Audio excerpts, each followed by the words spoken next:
Welcome to a new episode of Veil Lifted, a video essay where we discuss fascinating cases that involve secrecy and discovery. Today's episode, we will be discussing Sherry Shriner and her cult. However, unlike other episodes, we will also be discussing a crime case that is allegedly attached to the cult. Before we get into this video, I want to thank today's sponsor, Warm People. Warm People is a lifestyle brand that creates winter blankets and has now just released woven tapestries. These tapestries have sick designs that have a Halloween feel that I obviously gravitate towards. On top of that, these tapestries are lightweight and can be used as picnic blankets or summer throws. I particularly like this design because it's witchy and spooky. The quality is fantastic, it's lightweight, but it feels heavy duty. They also have Sherpa winter blankets, which I enjoy so much that I own them in every single design. They're the softest and warmest ever. If you use code GLARE at checkout, you'll get an extra 15% off your order. Thank you again to Warm People for sponsoring this video. Sherry Shriner is not like many other discussed in prior episodes because though she has posted myriads of content online, she herself remains rather mysterious. All of the personal information gathered, even as basic as birth date, comes from her own About Me section of her website. On said website, which is still live today, she describes herself as being born to a God-fearing family in Cleveland, Ohio during the winter of 1965. In her extremely lengthy About Me section, which was taken from one of her books as she alleged she did not like discussing herself, Shriner details exactly how she came to know the Lord had chosen her to fight against evil. Here's an excerpt. Bible prophecy has always had a strong hold over my life. I cannot escape it. I was born for these last days. I was born to be a warrior. For this reason, Lucifer has targeted me as a child for death. He had sent his forces to intimidate me and keep me from discovering my relationship with Yahweh or achieving what I was destined to become. He didn't succeed then, and he still hasn't. And everyday life I use to fight against him and the kingdom he is trying to establish here in some way. After getting degrees in criminal justice, political science, and journalism, Shriner wanted to continue with political news reporting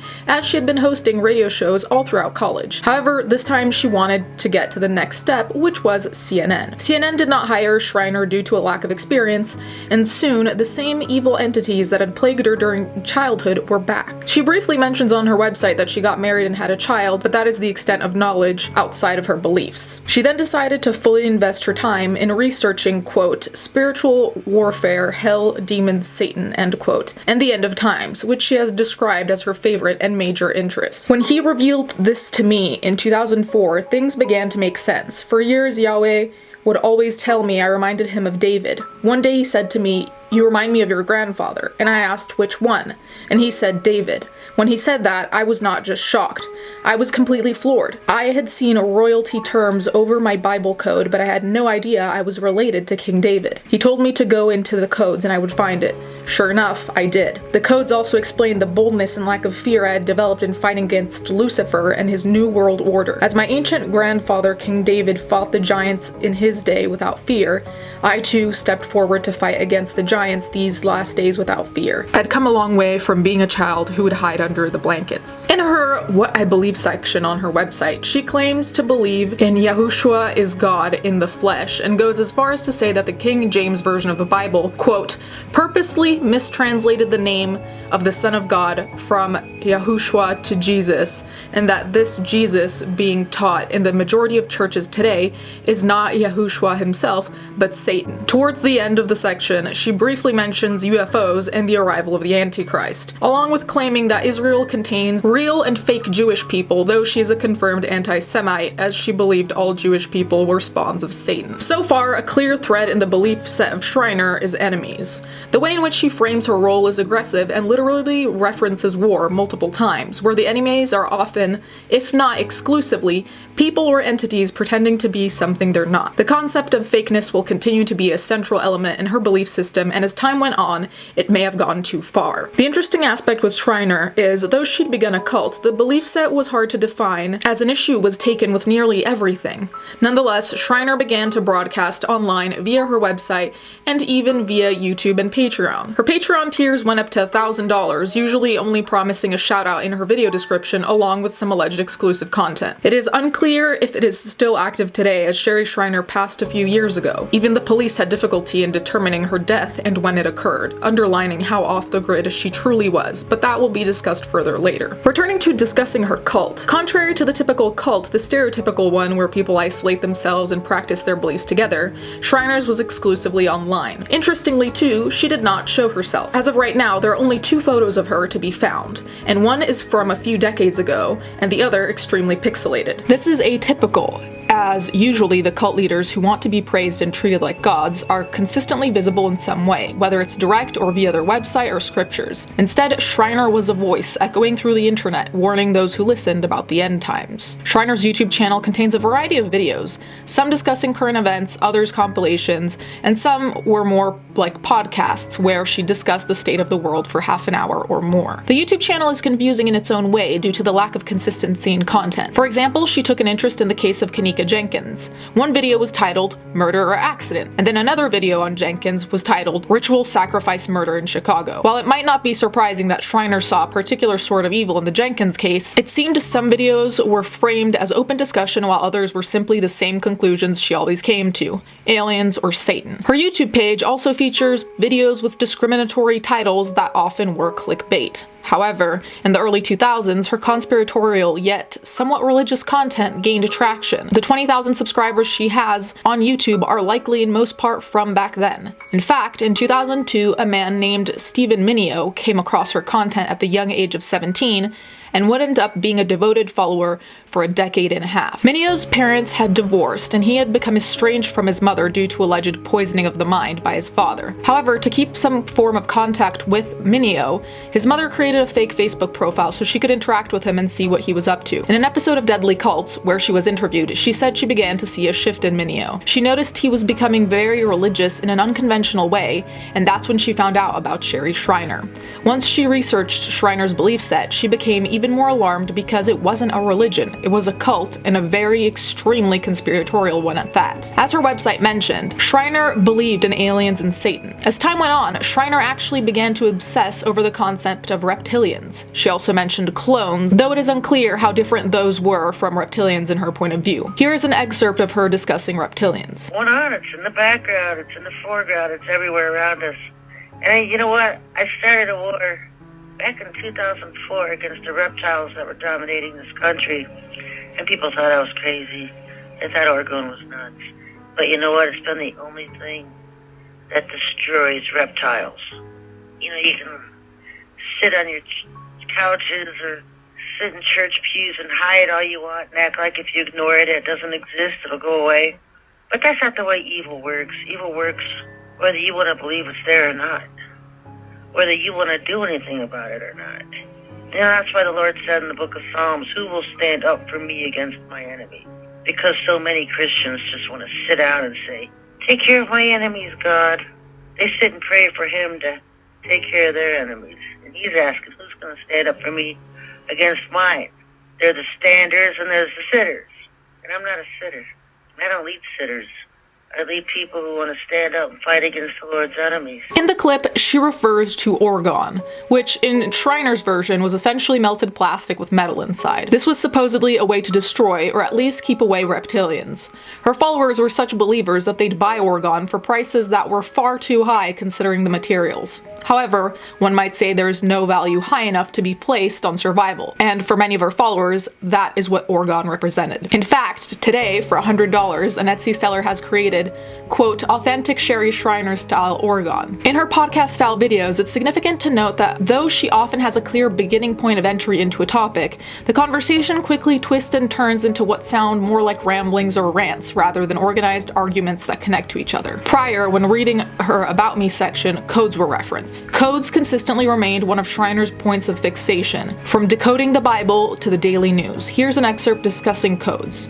Note how she frames herself and her followers compared to the others, and also how the topic quickly changes from codes to religion and war. Around here, because nothing ever takes place in the news, folks. When you see the news, it's all code. And for the average person, they try to make a story out of codes, code words. And so that's why so many of the mainstream news is so boring and so redundant, because the average person has no clue what they're talking about, why it's so repetitive and so redundant, and why nothing gets done. But the real events take place behind the scenes, and they code each other all the time with stuff, and it just drives you nuts. It drives me nuts. That's why I don't watch the news. I know how it works. But I still like the classic comment, remark of the century, Eric Trump's, "The liberals are not human." That will always be my favorite. It's what I've been saying for 20 years. Because they've all been soul scalped, folks. They've all been soul scalped. You can't fight if you don't know who your enemies are, folks. And that's the biggest problem I have today, is because the people of this nation don't know who their enemies are. Because instead of preaching with a Bible and a sword, the preachers are preaching with the Bible and a cup of tea. And they've taught Christians to be soft on evil, to lay out the floor mat for evil, and to never stand up against it. When the Father asks in Psalms, "Who will stand up for me against the evil and the wicked?" I will. I'm not afraid to stand up against the evil and wicked, because you know what? I'd rather die fighting for what's right than have to live with what's wrong. Not everybody in this country and in this world is a child of Adam and Eve's. Not everybody is a son of Adam's. There is a hodgepodge, a melting pot in this world of various seed lines, folks. And unfortunately for us, the Christians have always been beat down and repressed by the other dominant seed lines. We thought America would be one nation under God, and the Luciferians came over and made it one nation under Lucifer. And that's what the fight has been. What is the deep state? It's the shadow government. What is the shadow government? It's the very ones the president warned about. Because when you go to Washington, D.C., there's invisible controllers. The presidents are elected by the people, selected by the shadow government to run to begin with. And then they get to D.C. and they have no power to change anything because the invisible rulers, the invisible controllers control everything. Who are these invisible rulers and controllers? Today it's called the deep state. It used to be called the shadow government. Mineo soon became her right-hand man, even helping her with administrative tasks, something none of the other followers were allowed to do. She became a form of mother figure, but to an extreme because she also claimed to be all-knowing. So he had a mother figure he saw as a form of God, which in and of itself is inherently unhealthy. Years went by and not much changed. On the YouTube channel, the rants continued and the terms Satan, alien, soul scalper, Lilith, clone, and reptilian were frequent, as well as the inclusion of politicians and celebrities with claims they were evil in some way. While some of what Shriner preached could be considered as reasonable in its own way, such as the government hiding certain information from the public, the majority of her claims were merely based on assumption and projection. In fact, one YouTube video is a compilation of what she calls clones quote-unquote shutting down. While the conspiracy theorist followers agreed, from an outside perspective it is clear these people are suffering from a medical issue, anywhere from dissociation to fainting due to low blood pressure. Her constant projection clearly worked on enough people because her following grew to be significant, and most importantly, it was a die-hard following. A few years into being Shriner's right-hand man, Mineo met Barbara Rogers, unsurprisingly via the cult. They began to chat online about Shriner and their beliefs, and eventually they moved in together. The relationship seemed healthy, except the fact that both of them were consumed by the cult. They spent all day online and were unemployed and therefore had no reason to truly be in the real world. In April of 2017, everything was about to change. Rogers made a seemingly innocuous post about food she enjoyed, attaching a picture.